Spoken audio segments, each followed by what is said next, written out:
Tu te souviens de la dernière fois où tout s'est écroulé en même temps?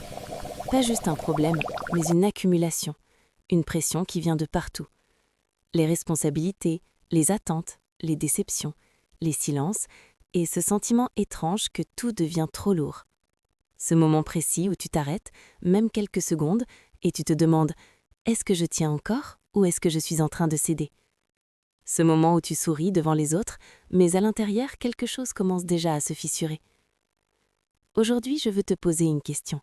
Pas une question rapide, pas une question à laquelle on répond sans réfléchir. Non, une question profonde, une question qui dérange mais qui révèle. Une question qui peut changer ta manière de voir ta vie entière, si tu acceptes d'y répondre avec honnêteté. Comment est-ce que tu réagis réellement quand la vie te met sous pression?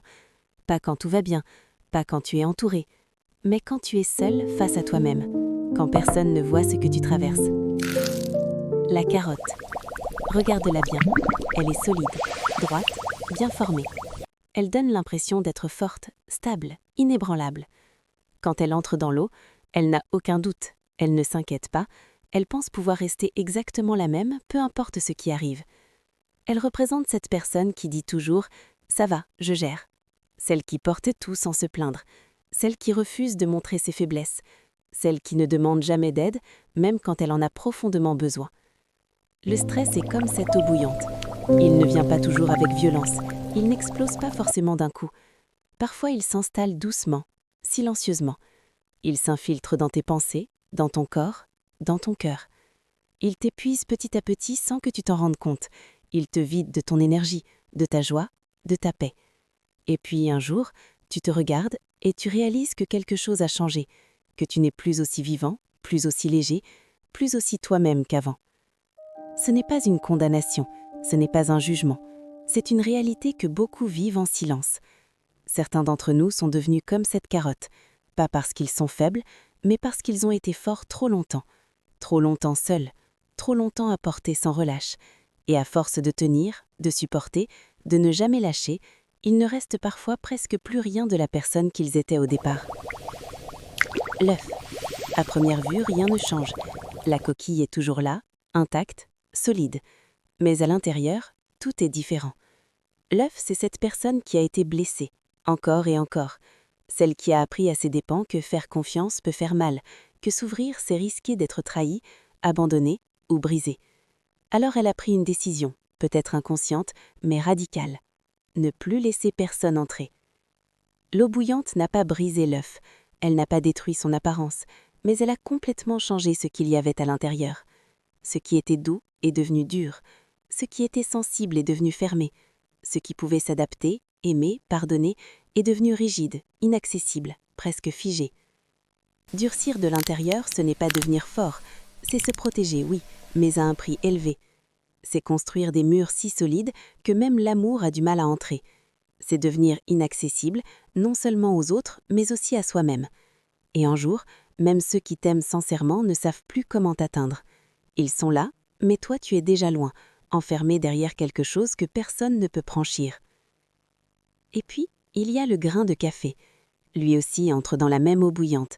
Il ne choisit pas la situation. Il est confronté à la même chaleur, à la même pression, aux mêmes conditions que la carotte et l'œuf.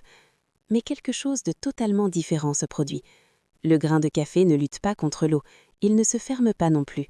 Au contraire, il agit, il influence, il transforme. Il devient une source d'arômes, de profondeur, de vie. Le grain de café a rencontré exactement la même épreuve, mais il portait en lui quelque chose de différent, une richesse intérieure, une essence, une identité profonde. Et quand la pression est arrivée, elle n'a pas détruit cette essence, elle ne l'a pas enfermée non plus, au contraire, elle l'a révélée. Elle a fait sortir ce qu'il y avait de plus vrai, de plus puissant en lui. Et c'est peut-être ça, la vraie question. Qu'est-ce que la pression révèle en toi? L'arôme du café, ce n'est pas juste une odeur agréable, c'est une histoire, une transformation, une révélation.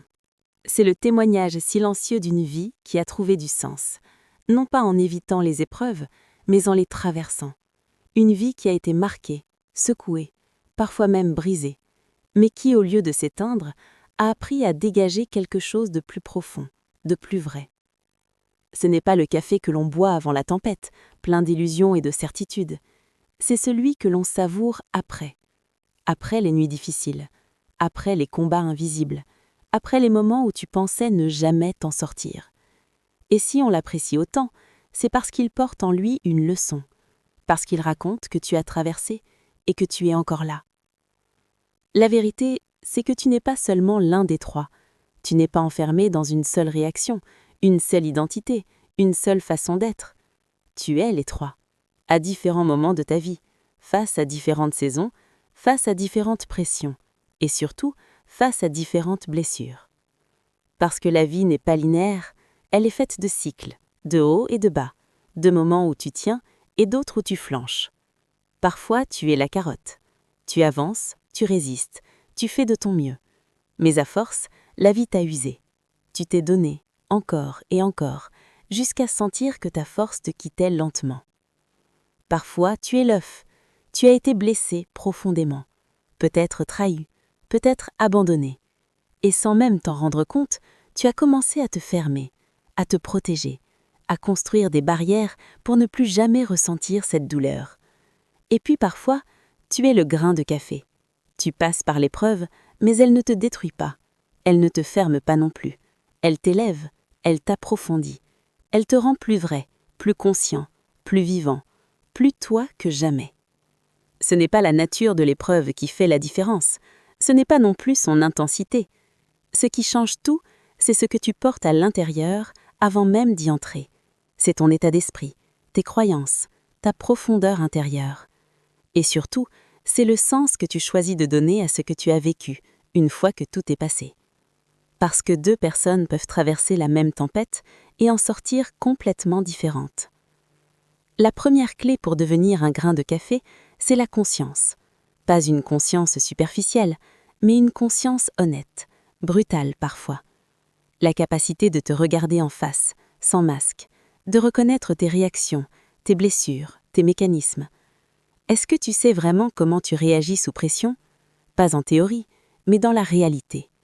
Est-ce que tu sais ce qui te fait céder, ce qui t'épuise, ce qui te ferme au point de ne plus ressentir?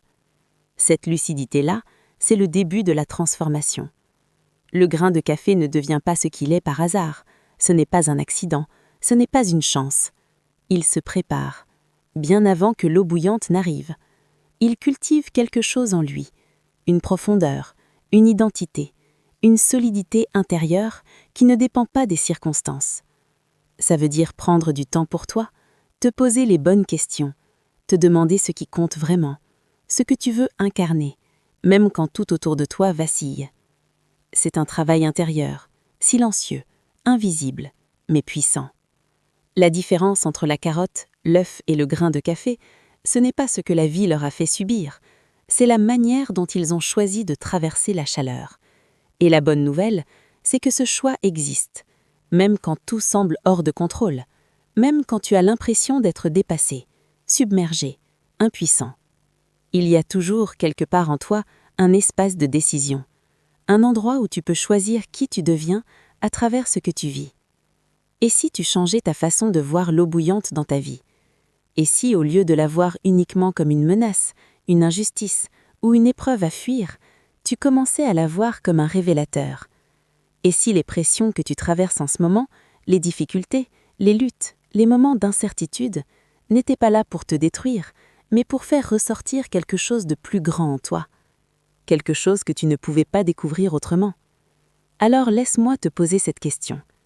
Face à ce que tu traverses en ce moment dans ta vie, est-ce que tu es en train de te ramollir, de te refermer ou de te révéler? Tu n'es pas obligé d'y répondre tout de suite. Prends le temps, mais ne fuis pas la question. Garde-la avec toi.